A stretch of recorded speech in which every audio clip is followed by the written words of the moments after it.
Shalom, everybody, and peace of the Lord to all of you. So they post everywhere Islam is the fastest growing, but in fact Islam is the fastest dying. As you see here in front of us, this is a video of the potato Mimi Hijab and the other guy who he claimed to be a sheikh and Mufti Mink.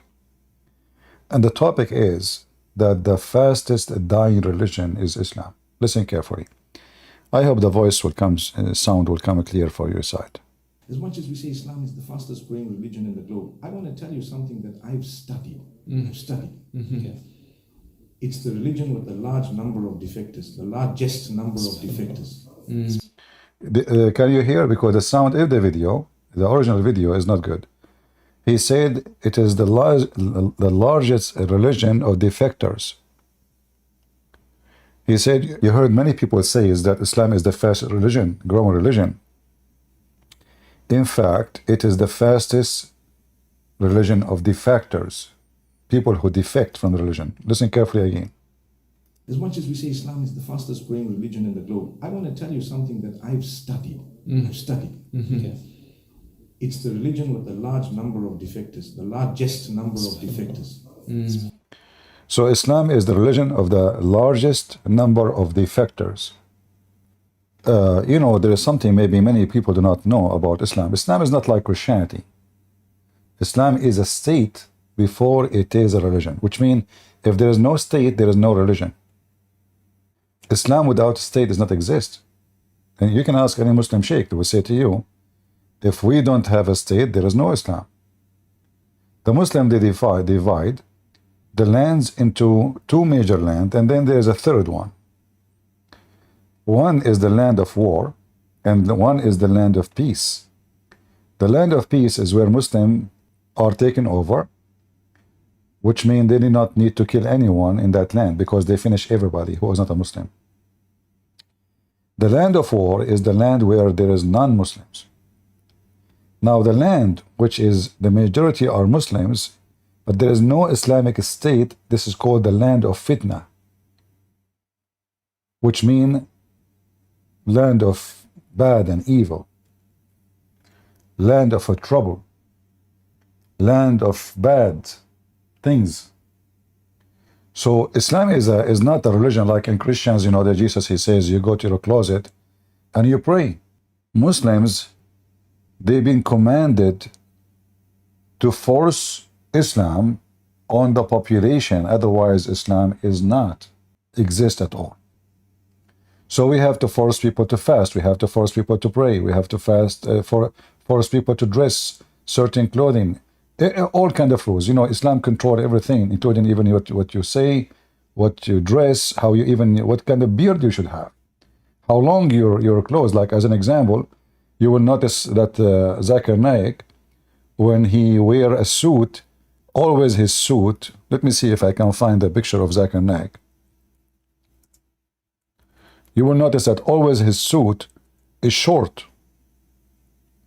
If you look at an image of him standing on the stage, you will see that his pant is always short. Why? Because Muhammad, he said, if the pant touch the what they call it in the foot, the heels, or not the heels, sorry, it's above. I don't know what they call it really in English. If you do that, you will go to, you know, you will spend some good time in hell. It have to be short. And this is why when they wear those clothes, all Muslims who they are really supposedly following Islam, they look so funny and so silly. They look like a clown. Literally, they look like a clown. Let me see if I can find you. Okay, I found this picture, but I don't know if it's going to show up in my screen here correctly. Let us see. I will try. Yeah, maybe many of you do not notice that Muslims who they are religious, like the guy next to him, obviously will go to hell. The guy who's taking picture with him, he is dressing in a fashion way.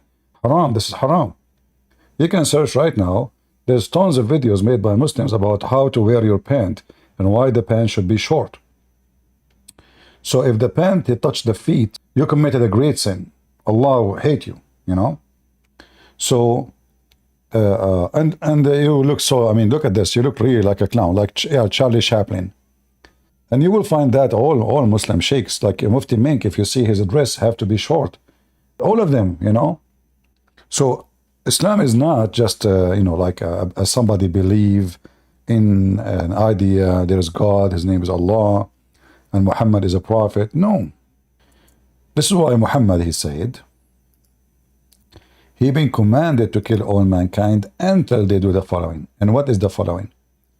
The following is to dress as we dress, to eat as we eat, to walk as we walk, to talk as we talk, everything, you know, every aspect of your lifestyle. If you don't do that, you are not a Muslim. It's not enough to say Shahada. No. You will notice, let me show you this picture here. I'm just trying to find a website, don't have advertising, but sadly all of them, they have advertising. So if we go here, you will see those are the top leaders of sheikhs in Saudi Arabia, and all of them, they wear same kind of a clothing. It have to be short. You see, the long dress is okay, but the jalabiya itself, the dress they wear, have to be very short, you know. Those are the one who used to be the leaders of the police, the religious police of Saudi Arabia. Now in Saudi Arabia, there is no religious police no more. Why? Because simply things is changing. I'm trying to, you know, translate this page, but for some reason I cannot even click in it. Yeah, like they have a script does not allow me to, you know, to translate. It says here that the Arabia Saudi, this is 2016, took all the privilege of the Matawiya. Matawiya is the Islamic police. And so now in Saudi Arabia, there's no Islamic police no more. Before, if you walk in the street and during the time of the prayer, you will be arrested and they will beat you. They will beat you and you will be arrested. They have the right to arrest you and to beat you. They have a stick in their hand. There's tons of videos I can show you, you know, in YouTube about Matawiya. They call them Matawiya. Matawiya, I mean, the one who made you bend, like bend to the law, like to obey Allah, you know. So they grow beard and they have a stick in their hand, but those are the one you see in the images. Those are the leaders. So this is the heart of Saudi Arabia, and in the heart of Saudi Arabia, there's nobody can force you to go and pray no more. It is something exists in Saudi Arabia since the time of Muhammad. In 2016, it was over. And that is a great change, you know, in the Islamic history, let us say. Because from beating people in the street to force them to pray, to nightlife in Saudi Arabia. If I go right now to YouTube and type nightlife, you know, let us see. I will type nightlife. Saudi Arabia. Oh, I'm typing in Arabic. Not long time ago, if you say nightlife, that is a joke, you know. That is even impossible to believe. You know, how in the world you have nightlife in Saudi? What are you talking about? Saudi Arabia, yes, there's nightclubs. There is, you know, let us show you here as an example. And all the hookers in the world, they are now in Saudi Arabia. Coming from everywhere, especially they bring a lot of hookers from the Bosnia. Because they're like blonde girls and they are cheap. As an example here. This is night life in Saudi Arabia. I don't know what to show you really. There's too many pictures to show you. Where is this? Okay, now. You see, you type nightlife, you find a million pictures, but you know, you have to be sure it is what we are talking about. There is night festival, there is a nightclub now, there is theaters, there is a music festival. I mean, those city websites. This is Muscat. Okay, Muscat. No, we don't want Muscat. So anyway, like if you can search it yourself. Nightlife Dubai, nightlife Kuwait, nightlife, you know, you will find it all over the place. It is halal nightclub. Look at this title here. There will be no halal nightclub in Saudi Arabia after all. The proposed halal nightclub will not be open in Saudi Arabia after backlash with conservative. Hold on. Halal nightclub? Are you serious? Yes, halal nightclub. There will be no halal nightclub in Saudi Arabia. The proposed halal nightclub will not open in Saudi Arabia after backlash with the conservative. I would guess this is an old news because already, yeah, this is 2019 because already there's nightclubs. And it's funny here, they say halal. I mean, how in the world the word halal work, you know? So now even they have something called halal sex toys store. You might think I'm joking, I'm not, you know? Let me see, hold on, give me a second. Halal, I hate to type this word because that now will show me all the porn websites. Halal sex toys store. I mean, you hear things, it's really weird. It's hard to believe, actually. Halal sex shop. Here we go. I found the website. It's owned by Muslims, run by Muslims. Yeah. Let us see. I want to be sure I can put it on the screen before I show it to you. Just give me a minute. Yeah, this is halal sex toys in Turkey. There's other ones like in Egypt. There is others in Dubai. But let us see this one in Turkey. I saw the news in Reuters. We want to find different place. Yeah, you know, you can find here, like as an example. It says here, Ankara. This is where Erdogan, the filthy Erdogan. It says, front page of halal sex shop website is designed not to give right in future separate generic, well, you know, in Turkey. So this is the BBC. Online halal sex shop opens in Turkey. Congratulations. Yeah, but I mean, in Turkey, Turkey is really messed up. Turkey, the nightclub, sex. Once I downloaded an app, somebody told me about an app, I forgot the name. So I download the app. He says to me, there's a Muslims posting a lot of videos in that app. So I download it, and he said to me, you can change your location. You choose the name, like the country. So I choose Turkey, you know. And then all the girls you see, you see nothing but girls, and they have their pictures and their phone. Call this number. All of them, they are hookers.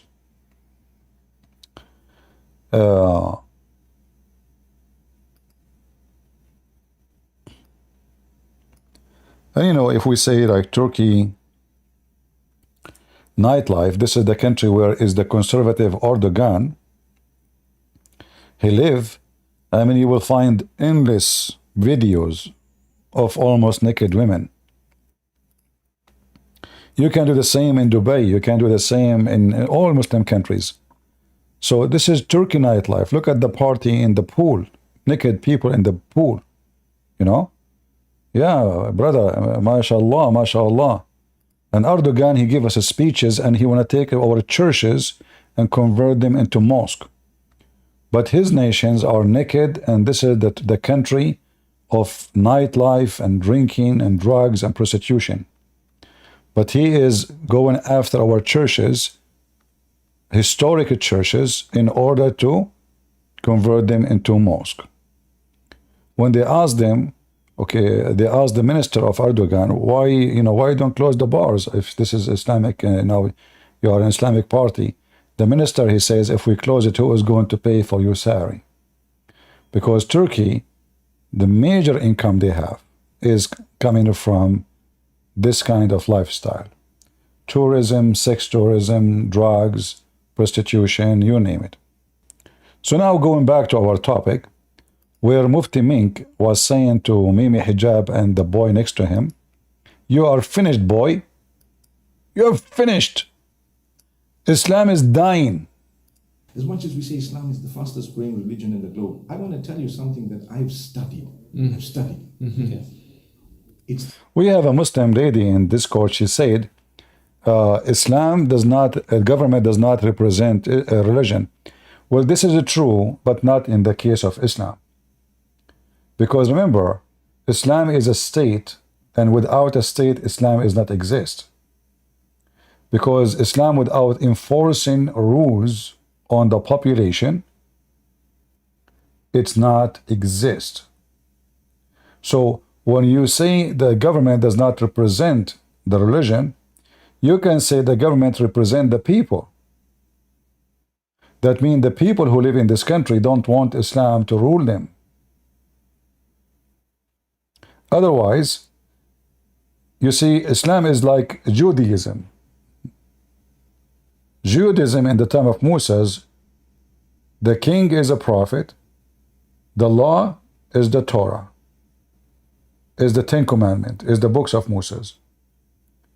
So during the religious state, there's no Jewish state unless it is following, like now the state in Israel, it's the state of Israel, but it's not a Jewish really state, because the Jewish law is not the one into practice, it's a civil law. So obviously, the majority of the Jews, they abandon their religion. They don't want to follow the law which they're supposed to follow. And Islam is doing, the Muslims are doing the same. In Christianity, we don't have a state, and we are not required to have a state in order to have a Christianity and faith. For faith is something individual in Christianity. That's why Jesus, he never taught you go and enforce people to do that and this. It was always a free choice.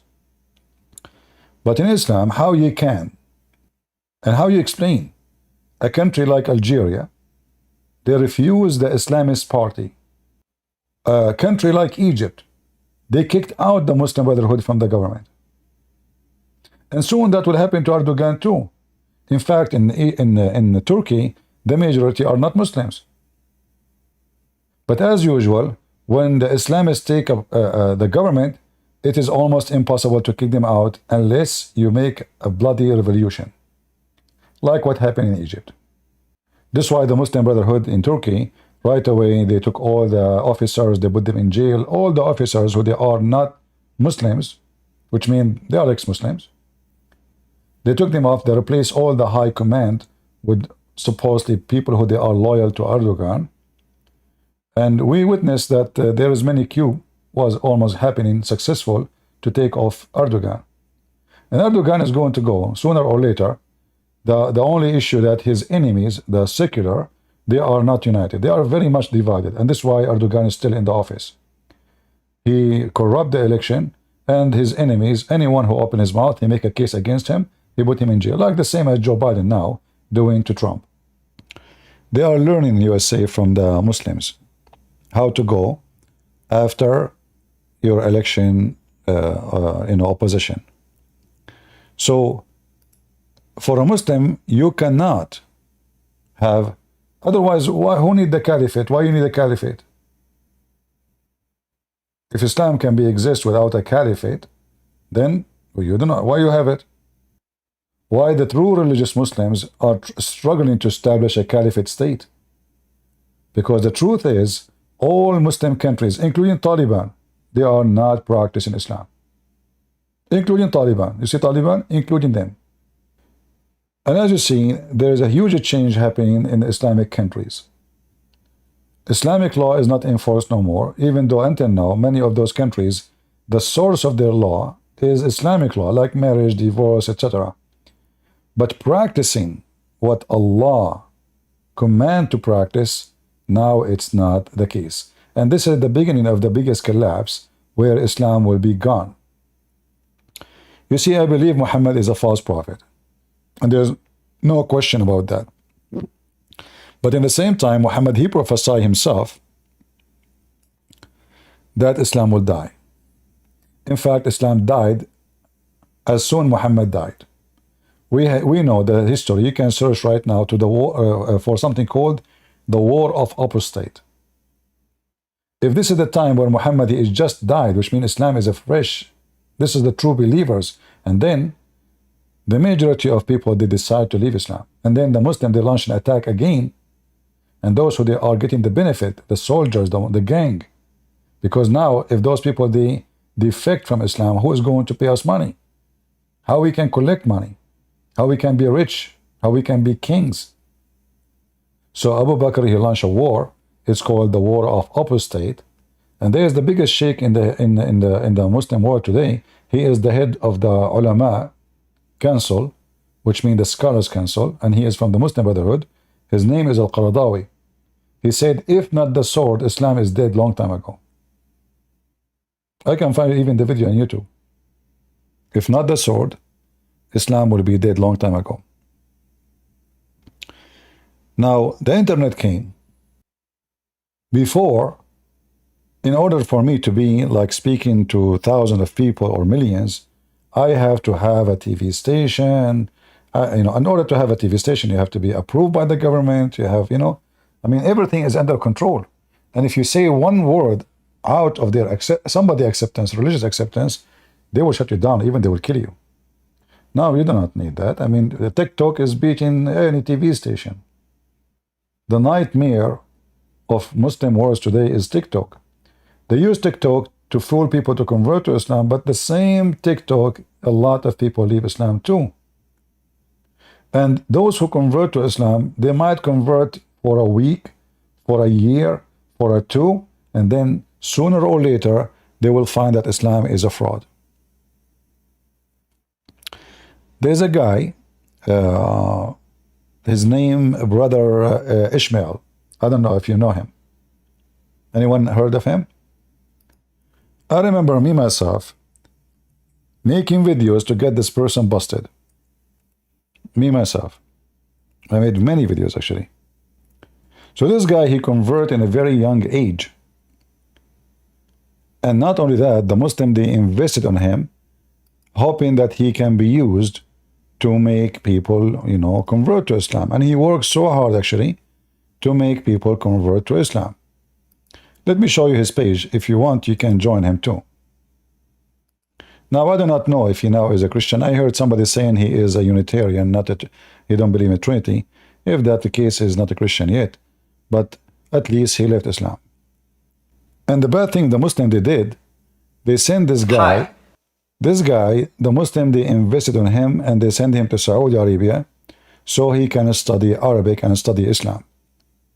And after studying very well, he found that Islam is the biggest joke. And I was surprised really about how good his Arabic is.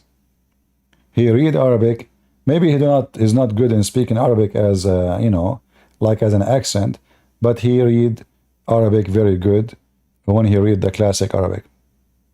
So this guy who spent his life as a Muslim, he learned Arabic, he studied Islamic books very well, and now he is an enemy to Allah because now he knew Islam very well. So even the one who converted to Islam maybe for a year, this guy actually, he stayed as a Muslim, I think, for 13 or 14 years, maybe more, I'm not sure. So it took him really long, long time. And now the Muslim cannot argue with him. He speaks Arabic better than them. He went to Saudi Arabia, he studied there. He knew Islam very well. So now he knew English, he knew Arabic. So now he became the enemy of Islam, number one, between the ex-Muslims. Prove that the Quran is corrupted. Who can believe that this guy who I made videos against him many, many years ago, showing him how stupid what he is saying, now he is working in the same side with me to expose Islam. So those who convert to Islam, they are going to be the biggest enemy to Islam as soon as they find out. The only one will stay as a Muslim is the one who is getting more benefit than what he will lose if he leave. Because yes, there is people who gain benefit from converting to Islam. As an example, this guy, they call him, his wife called him useless, as he said. He said that before Islam, his wife called him useless. Actually, he have a picture of him here. Yeah. They call him useless. His wife, she called him useless. Why? He have no job, he have nothing, he don't make money. And then he converted to Islam, and suddenly they put him in TV, they put him on radio, he have a salary. Suddenly he grow a beard and they call him Sheikh. And now he go and have conferences and travel and money, and so it's a big change in life from useless, as he called his wife, she called him, as he said, to someone he is making really good money. As soon that resource is gone, that person will leave Islam. If you are a Muslim, please put your hand up. If you are not, don't. I want a Muslim to join me. And we want to discuss with Muslims why Islam is dying. Why Muslim countries don't want Islam no more. Why there is no Islamic government in Egypt. Like, they are Islamic. Yeah, the president, his name is Muhammad. The minister of defense, his name is Muhammad. I mean, all of them, their name is Muhammad. But none of them is following Islam. Why in Saudi Arabia people are not following Islam? Hey, Lois. Hello? Yes, are you a Muslim, my friend? Me? Yeah. No, but I've been following your videos for years now. Okay. And I really appreciate your work. I wanted to tell you that. You're Coptic, right? No, I'm not. You converted you're ex-Muslim? Converted No, to I'm Christianity? not. I'm not an ex-Muslim. I never. Do I sound stupid for you to convert to? I mean, I will never be a Muslim. No, I will sound never very be a Muslim for a knowledgeable about second. Islam, so I will never be a Muslim for a second. Okay, my friend. Thank you very much for coming. Wait. So, I want to tell you that,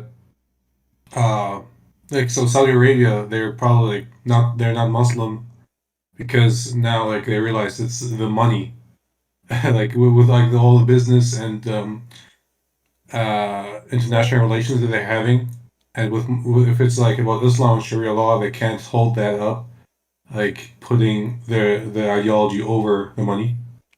Yeah, but you see, Saudi Arabia is rich with oil, so they have money, and the money is not really an issue, and at least for now. But I understand what you are saying, that if you want to open your country to be moderate and to have, in order to have a strong country, you have to do. They are jealous from Emirat as an example, so you have to open your border. You have to go easy on the foreigners who they are coming, because they are the one who will build your country for you. However, before Saudi Arabia, not long time ago, before the crown prince who came, the new one, Saudi Arabia was able to bring in a lot of foreigners. Still, they are forcing Islamic law. So what happened now? Always you need to understand that all regime in the world, they study the situation of the population. What the population want, they go with it. As an example, Joe Biden, the population which vote for him, they support homosexual.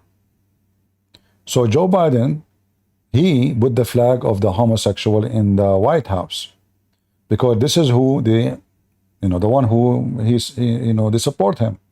So he studied carefully how I can make those who vote for me again. Trump will not do that, because then he will lose his vote. So every government anywhere in the world, they study carefully they are representing who, and they try to represent a message, go with those who support them. In Saudi Arabia, there's no election, there's no president, there's no democratic parties, there's no democracy. There's a king and he do as he wish. However, there is a strong power, which is the religious people who they are controlling the country for centuries, not only for years.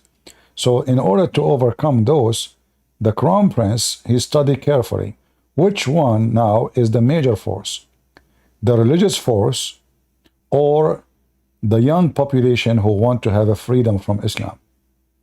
And then the winner was that the young generations are the one who don't want Islam no more.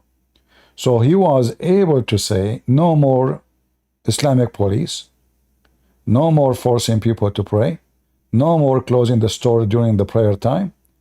People, they can sing, people, they can play music, people can have festival, and he is able to change just because he have to, because now the major population is moving away from Islam, and he knew in order for him to survive, he's an opportunity guy.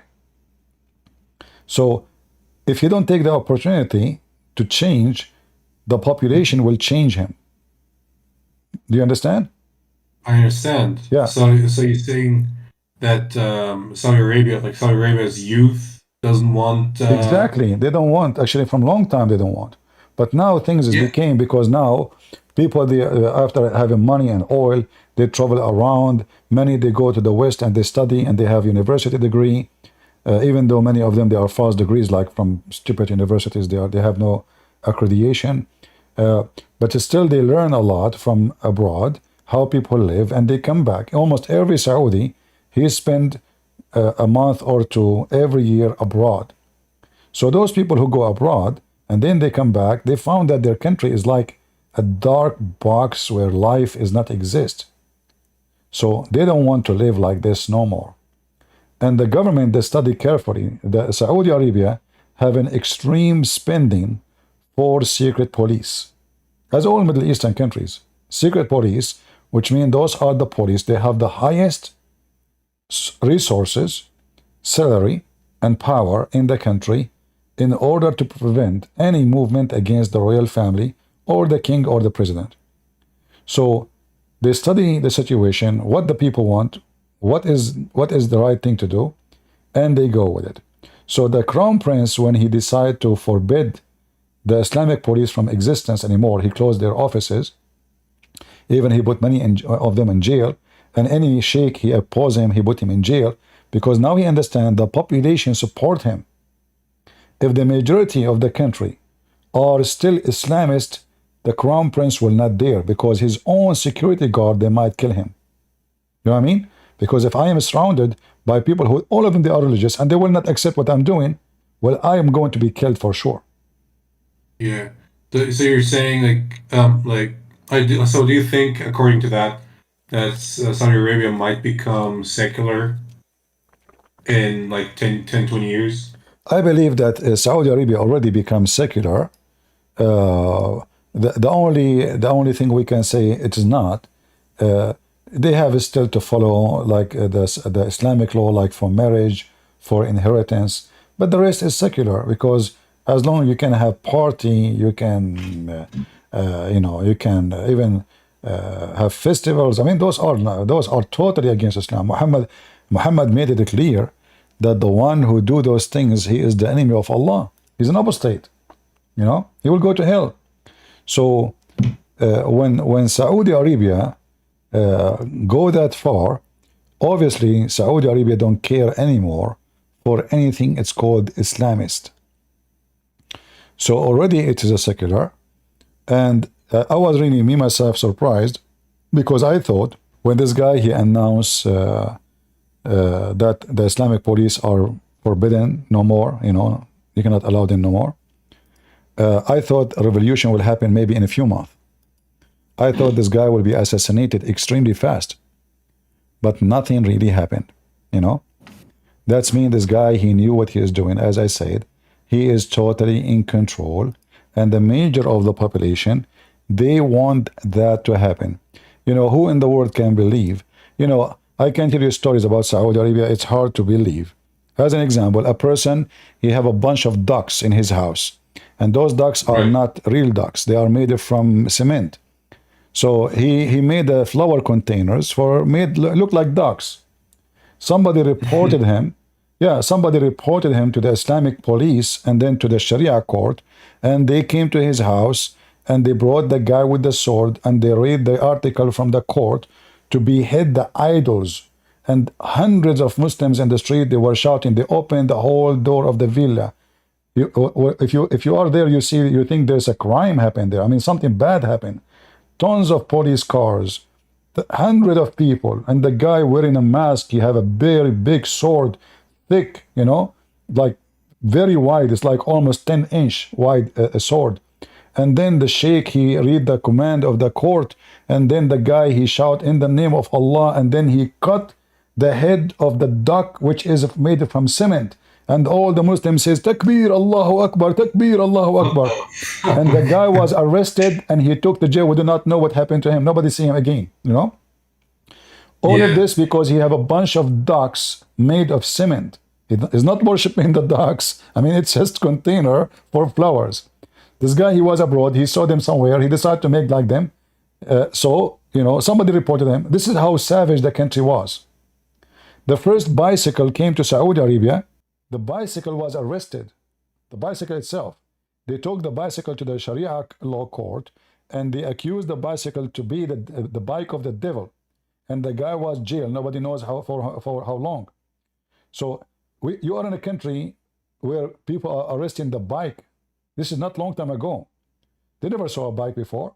So the change happening in Saudi Arabia is beyond imagination. You know, it's hard to believe that such a country where a guy he is playing oud, you know, oud, it's like a guitar, the Middle Eastern, Mediterranean music. It's a group. Yeah. Okay. So the guy he was playing the music in his yard. Suddenly, police cars came from everywhere. They broke the door. They arrested him. Why? Because he is spreading fitna. He is spreading trouble. He's making women get horny. He's making music haram. You know, the guy he's playing inside his house. He is not playing music in the street. He is not working as a singer. He is playing in his yard. Somebody from the neighbor reported him to the police. The police arrested him, and they broke the machine immediately in front of him. So now to see nightclubs in Saudi Arabia, in Jeddah, as you see here, that is like hard to believe, you know. So there is a huge difference, and I don't think Saudi Arabia will go back anymore because those people now, when they see the freedom, it's hard to go back and put them back inside the cage. Okay, so Saudi Arabia, which is like the where Islam came from, so it's like that's Islamic country or like that origin of Islam. But so since that is getting weaker when it comes to the ideology, but Islam is getting stronger in Europe, like what do you think about that? Well, I'm not worried about Europe. I believe Europe is doomed not because of Islam. Europe is doomed because of liberals. I believe that the biggest enemy for Europe is the liberal people because they lost their identity, the borders open, and soon European, they will become strange in their land, regardless of who is coming, even if they are Christians. So like, what a big deal? I mean, if you bring a Muslim, or bring someone he is a Christian from the Middle East like me, or bring someone he is an African, that will not change anything except that the ones who own the country, by time they will become the minority, especially those liberals, they are hippies, and they don't get married, they don't have kids, their generation is dying. So as an example, Italy, by name they are Christians, but in reality, majority of them, they are not, and the number of population is dying, and then the foreigners, the strangers, is the one who's taking over. So I believe Islam is not really the problem, because even in Europe, it doesn't matter where Islam goes, it's going to die. And the reason for that, a Muslim, he can say whatever he say in YouTube, but in reality, he never practiced Islam. Like you see all those YouTubers, yeah, we know them. I grew up in the Middle East most of my life. I know what it is. So whatever they say in public, they do the opposite behind doors. And now they are doing it in the opposite. In fact, you will see that most of Muslims now, their nightmare, those migrant, is their sons and daughters. Like we just showed you here the video of Mufti Mink speaking about how the new generations, the Islam is the biggest defectors as a religion. He is saying the truth, because the new generation, nobody is going to follow and believe such a stupid religion. It's not practical, it's not real, it's not realistic, and it's stupid. As an example, if I want to go to the bathroom, I have to go with certain foot. If I don't go with certain foot, shaitan will play with my anus. Who in the world want to believe that? If I listen to music, I will go to hell. If I play chess, it's haram. Even agriculture tools is forbidden. It's against Islam. How we can live, how we can survive. So music is haram. Okay, so camera is haram, etc. Everything is haram. Now you will notice that the Muslim, they are trying to adjust Islam to make it flexible so they can keep it, let us say, survive.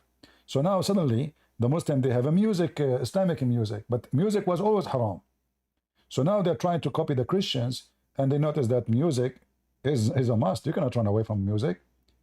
And those, like Christian, they have Santa Claus. What the Muslim they have now? Baba Muhammad. But like the other thing is like that they can't befriend Ahl Kitab, because I mean, and they live in Europe and they're befriending like all those Europeans and Americans, and it doesn't work out, does it? Like it's not what it's supposed to be, right? Like befriending Christians, befriending Jews. It's not. There is people they friend, but they don't mean it. Those are the true religious people. Like supposedly, like now, like we see in the screen, those three names. Are they really religious? No, because the three of them, they are carrying a passport, have a cross in it. And this is haram in Islam.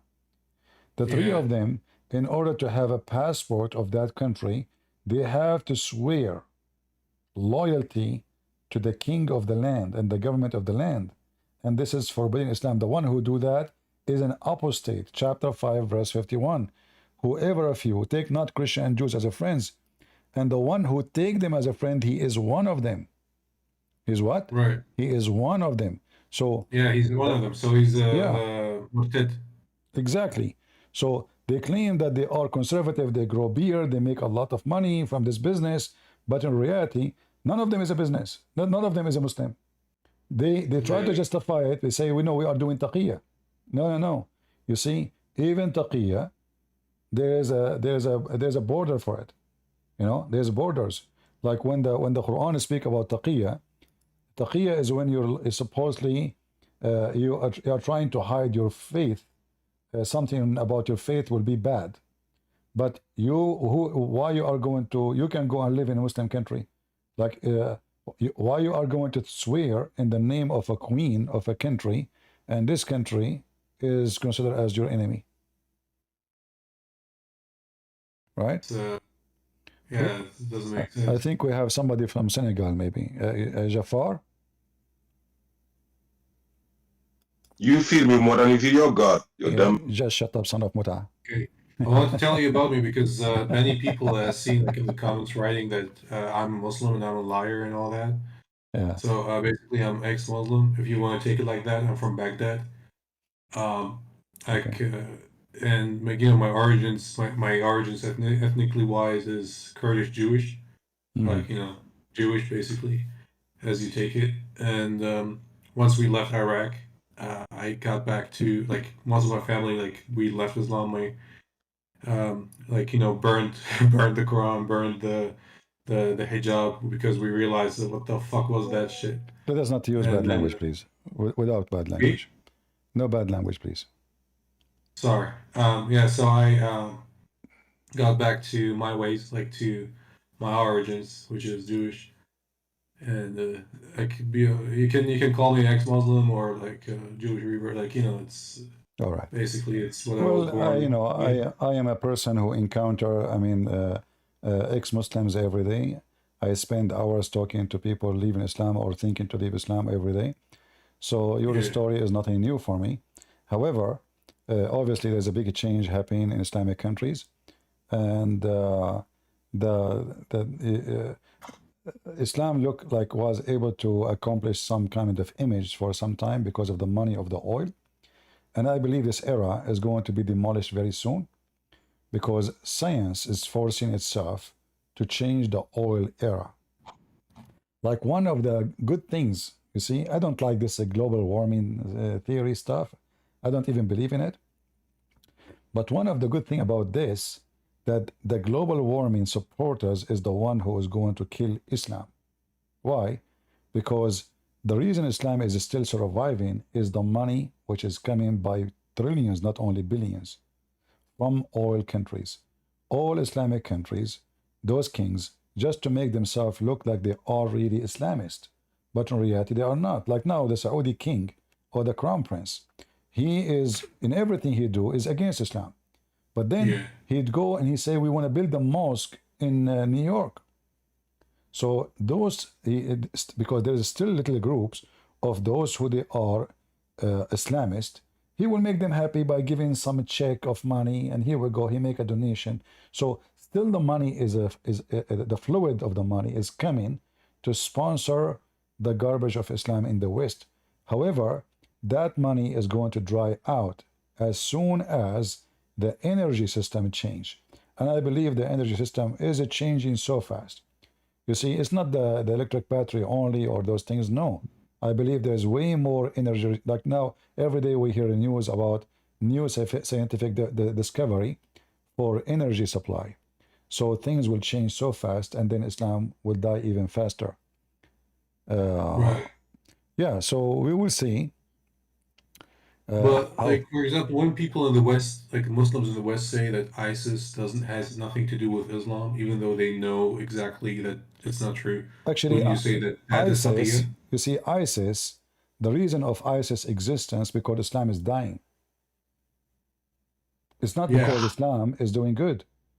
ISIS is a reaction of the dead Islam. It's like the snake is losing its power, and the snake go crazy.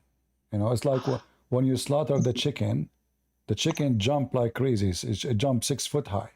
I don't know if you ever kill a chicken. So yeah, you cut the head of the chicken suddenly it jumping 6 foot, and you wonder how it's going. Does chicken have no head and jumping? Why? It's dying now.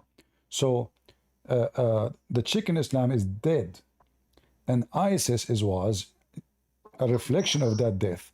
They're trying to revive what is dead, but by doing what they did, actually, they killed, let us say, they lost the best of the Muslims in the world. Those are the true believers who they are truly, they want to do jihad and they want Islam to thrive again. So those, like now, there is 60,000 prisoner of war in the hand of the Kurdish in Iraq. Yeah. Yeah. But So like that doesn't like answer my question. My question was like when people when the Muslims in the West say that what ISIS does or like what it did or what Hamas did has nothing to do with Islam, and like it's forbidden in Islam, even though that's completely wrong. That like the Quran completely supports what they have done. well, the question Wouldn't will you say be, that that is taqiyya? yeah, you should ask always a question. Name for me one thing ISIS did Muhammad did not do. Yeah, exactly. That's my Yeah, point. But yeah. but when Muslims in the West say, when Muslims lie about it, that it is not part of Islam, wouldn't you say that that is taqiyya to Well, lie to the I will Westerners? tell you why. First of all, those who say this is not Islam, those aren't Muslims, because they are ashamed of the true Islam. Obviously, they are Muslims, because if I am a true, like when somebody says to me, the Crusaders, hey, Christians, how many times I said to you, I am proud of the Crusaders? How many times? Yeah, no, like no one. A true believer, he will not bend down to make someone who don't like the Crusaders happy. I'm proud of them. They are the best of us. Yeah, So can a Muslim dare to say the best of them is ISIS? They don't. Why? Because they're ashamed of their religion. I am not. I am not ashamed of the Crusaders. They are the one who they were fighting against the invasion of the Muslims, not the opposite. It's not the Crusader went all the way to Mecca and says, convert to Christianity or we'll kill you. It was the opposite. And those yeah, atheists, they side with the Muslims because the Muslims, they are not a threat for them at that time. So they gave all bad reputation to the Crusaders, and they start teaching in every single school how bad the Crusaders. So, but the reality is, today we have a freedom of speech even in America, even in Europe, because of the Crusaders. Otherwise, all of you will become Abdul a long time ago. yeah. All right, Interesting. my friend. Let us see the second person. Thank you, Hurlis, for your Thank patience. you very much. I hope I can talk to you some other time when you're not like You're welcome. You're welcome. All right. Thank you very much. And Ramida from And Senegal. Hello. hello? Go ahead. Are you a Muslim? No, ex-Muslim. You are ex-Muslim too? What happened? Why you left Islam? You happened. You cut the wadeen of the Islam and we're all falling out of it. Oh boy.